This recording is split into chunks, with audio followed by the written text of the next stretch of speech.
Salut, chers panafricanistes, chers combattants pour l'émergence africaine, c'est le Banel de Yinki. Alors aujourd'hui, je viens à vous avec un sujet singulier, particulier d'ailleurs. Il s'agit là de la situation au niveau des urgences au Cameroun. Je vais m'expliquer. Il s'agit, n'est-ce pas, de cette situation-là qui consiste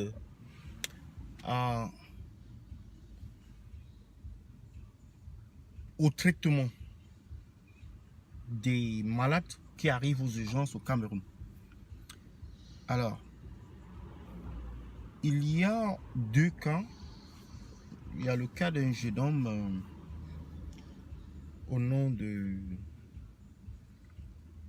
Alain Kuete qui est décédé, n'est-ce pas,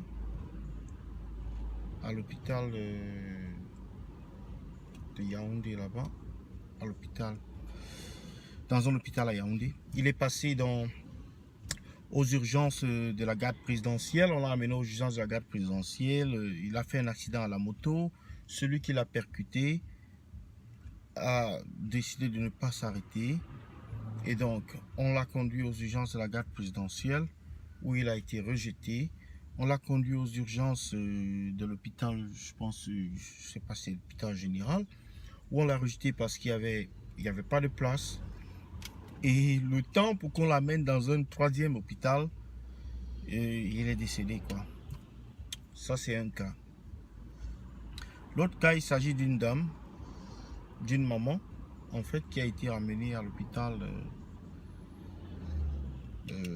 pratiquement morte, mais dont l'hôpital a réussi quand même à facturer un traitement ou des traitements qui ne lui ont pas été administrés. C'est-à-dire des traitements qui ont été administrés à un cadavre, puisque lorsque son fils est arrivé, il l'a conduit directement à la morgue. Et c'est dans cette situation, ces deux cas-là, qui sont symboliques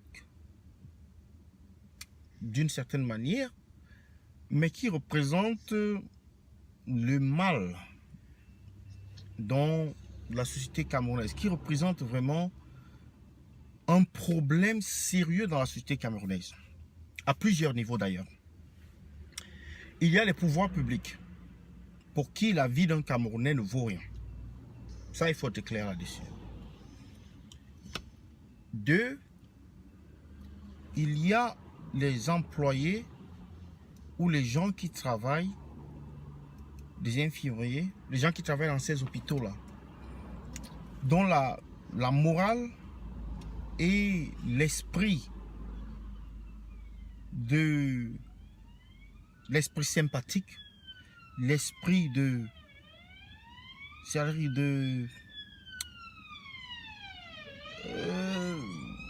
l'esprit de bonté les a quittés il y a très longtemps. C'est des gens qui ont développé un certain degré de méchanceté qui se manifeste évidemment par le racket, par la corruption, le vol, l'arnaque. Et il y a autre chose, l'incivisme de la population. Mais je ne vais pas trop accuser la population parce que la population essaie de se débrouiller à leur niveau. C'est-à-dire que lorsque quelqu'un tombe, même lorsque quelqu'un tombe et que la personne est agonisante, personne ne veut l'amener à l'hôpital parce que dès que tu l'amènes à l'hôpital, on commence à te poser des questions qui n'ont rien à voir avec le... C'est pour ça que j'ai dit dans une de mes publications que le Camerounais, c'est un homme qui s'intéresse, qui est borné sur le contenant plutôt que le contenu. Donc on amène quelqu'un, voilà quelqu'un qu'on amène à l'hôpital, il est mourant. Au lieu de s'intéresser à sauver sa vie, on s'intéresse à savoir quelle est l'identité de celui qui l'a amené. Qui va payer les frais? L'État camerounais devrait garantir les soins de première nécessité à tout Camerounais qui se retrouve aux urgences et qui devrait être traité avec la plus grande c'est-à-dire avec la plus grande attention, avec la plus grande, c'est-à-dire, je ne sais pas comment je peux dire, considération. Et que des gens, ou des hôpitaux où on rejette des gens, des cas où on rejette des gens, qui sont agonisants. Sous d'autres cieux, toutes les secondes comptent.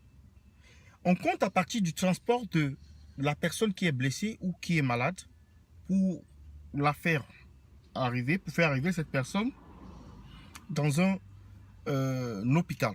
Et dès que la personne arrive dans cet hôpital, c'est une prise en charge qui est immédiate. Et chaque seconde compte.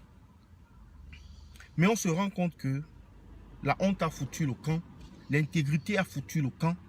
Et au Cameroun, l'État a abandonné ses citoyens, l'État a abandonné ses responsabilités et les Camerounais sont obligés d'utiliser des moyens de bord ou simplement de mourir tout bêtement, tout froidement, comme ça, sans que cela ne fasse aucun, c'est-à-dire aucune raison, ne cause aucune raison d'enquête, ne provoque aucune discipline ou raison ou bien sanction disciplinaire, ne provoque aucun acharnement dans les médias ou quoi que ce soit. Mais c'est pour cela qu'on a Facebook.